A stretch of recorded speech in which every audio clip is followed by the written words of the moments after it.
Bismillah, alhamdulillah, wa salatu wa salam ala rasulillah, amma ba'd. Ikrimah, radiallahu ta'ala an, the son of Abu Jahl. The son of who? The son of Abu Jahl. The man who the Prophet ﷺ called the Fir'aun, the pharaoh of this ummah. Ikrimah fought the Prophet for 21 years. And I'm talking about fought the Prophet with his words, fought the Prophet ﷺ with the sword. Ikrimah was there right next to Khalid ibn Walid when he and Khalid ibn Walid attacked the Muslims on the day of Uhud and completely turned the tides of the battle, leading to the death of 70 companions. Ikrimah was the vicious enemy of the Prophet ﷺ. And when the Prophet ﷺ entered Mecca and finally opened it, Ikrimah was one of 4 people the Prophet ﷺ said, "Find him and kill him." That's how bad he was. And so Ikrimah, hearing that the Prophet is approaching Mecca, and he realized, man, we're done, that's it. The Prophet is victorious, alayhi salatu wasalam. Ikrimah gets his stuff and heads towards the Red Sea. And he goes to the Red Sea, he gets in the boat to go down to Yemen and spend the rest of his days there. Because, well, the Prophet is going to kill him. He's done. I mean, he can never go back to Mecca again.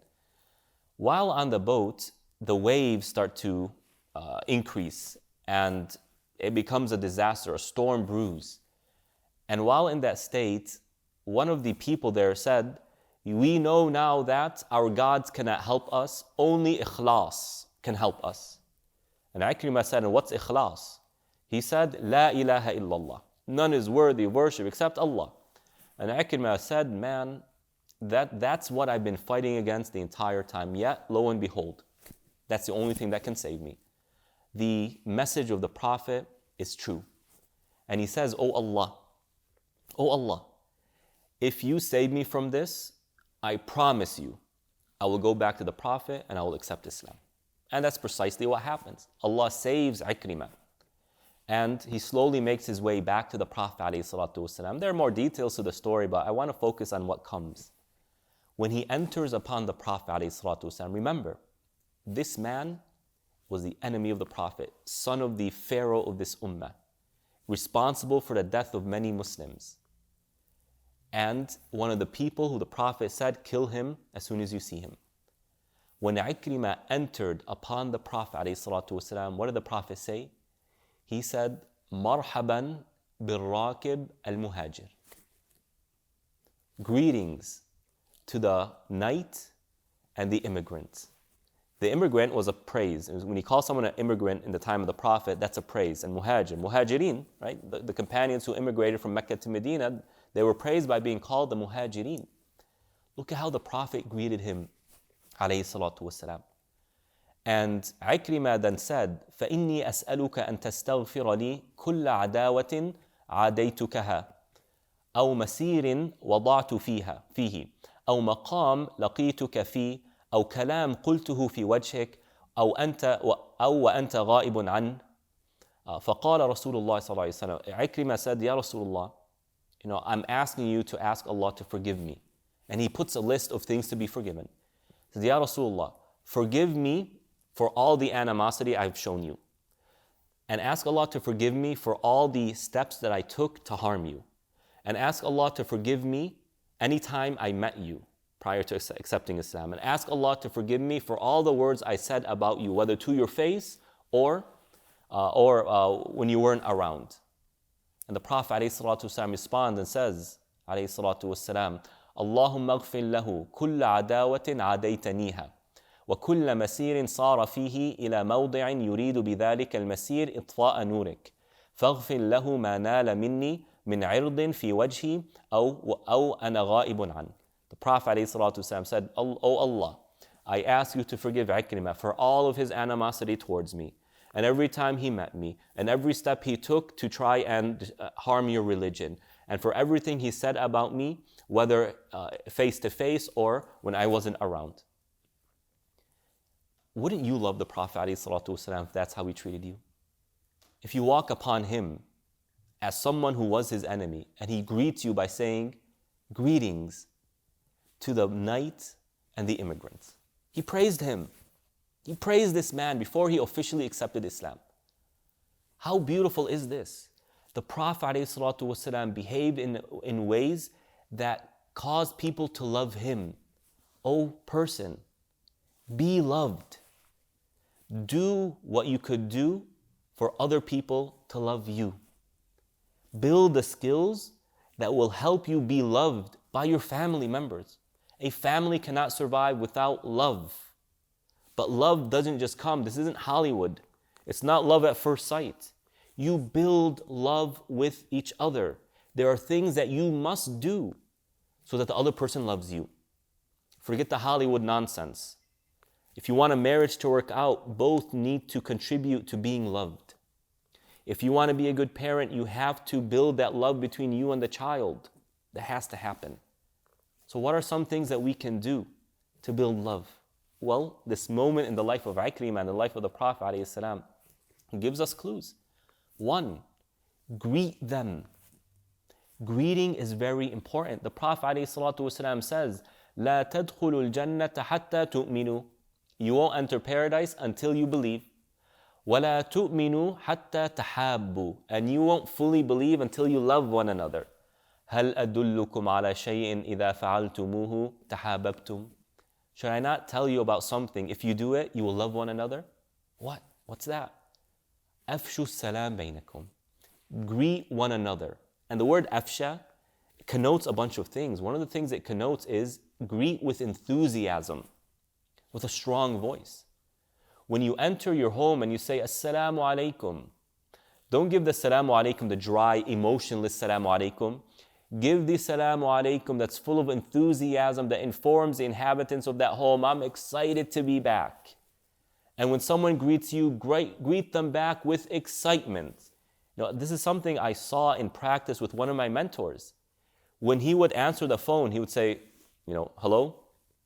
And the other person would say, Assalamu alaikum. And then my teacher would respond, Wa alaykum assalam, wa rahmatullah, wa barakatuh. So much enthusiasm. And whenever you hear that, the person on the other side of the phone would start laughing and a smile, and the love is there. Greet each other. It's a blessing to greet one another. And let's be honest, I sometimes get complaints from people. Yeah, Shaykh, sometimes these popular individuals come in and they won't even look at our faces. It's too much for them to even say Salamu alaikum. Or if they say Salamu alaikum, such a dry, emotionless salam, they won't even acknowledge that we're there. Greet each other with enthusiasm the way the Prophet ﷺ greeted Ikrimah. Greet your wife with not just Assalamu alaikum, Assalamu alaikum, my love. Give her some names that she likes. When you see your husband, greet him with Assalamu alaikum, my strong man. Whatever you want to greet him with. When you see your children, Assalamu alaikum, how are my heroes today? How are the superheroes? Greet with enthusiasm that builds love. Another thing that we do, give your full attention when you talk to someone. Give your full attention. That means look at them. The Prophet ﷺ كان إذا ناداه من خلفه التفت كله عليه السلام. If someone would call the Prophet ﷺ from behind him, he would turn around entirely. His entire body would turn around. So when you talk to someone, give them your full attention. Part of that is giving them your entire body, not looking to the side and say, how are you doing and whatnot, but your entire body. Look at their eyes, right? And by the way, businesses study this. When you go on an airplane the next time, as soon as you enter, look at how the employee greets you. They say, welcome. They will look you straight in the eyes. That's not random. They were trained to do that. And they were trained to do that because studies show when you give the person a greeting and you turn your entire body to them and you look them in the eyes, the other person will build a positive opinion of you. And notice the amount of attention the Prophet ﷺ was giving Ikrimah. When Ikrimah asked the Prophet to ask Allah to forgive him for these things, notice the response of the Prophet.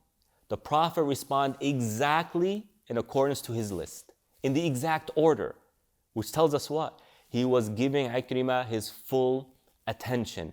When your child talks to you, give them your full attention. When your spouse talks to you, give them your full attention. A sibling, whoever it is, full attention. That is prophetic. And last but definitely not least, the smile. The smile. Jarir ibn Abdullah, the companion said, ما رآني رسول الله صلى الله عليه وسلم منذ أسلمت إلا تبسم إلي أو تبسم في وجهي. Jarir radiallahu ta'ala an says, ever since I became a Muslim, anytime the Prophet saw me, he would smile in my face. Alayhi salatu wassalam. Smiling means so much, and it's healthy for the individual, and it's healthy for the other person. Smile in the face of the one you speak to, it goes a long way. In fact, one individual who was a manager of a company, he was having trouble kind of inspiring his employees, and sometimes they would do things wrong, and he would get upset with them, and he would criticize them, and nothing was working. So he went to his father. He said, my father, I'm having this challenge. Can you advise me with anything? He said, my son, when you criticize someone, do it with a smile on your face. He said, you know what? I thought that was kind of silly at first, but he went and he did that. He would criticize them, but with a smile on his face. And he said, you know what? It worked. Smile does wonders. And may Allah subhanahu wa ta'ala make us people who always smile. Assalamu alaikum wa rahmatullah. Assalamu alaikum everybody. Thank you for watching.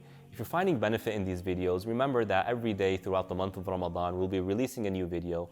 Our goal is to build a stronger family, especially in our times today when the family unit is really dissolving. It's so important for us as Muslims and to serve as a role model for all of humanity. Share these videos, like, drop a comment, and we'll see you at the next video. Bismillah.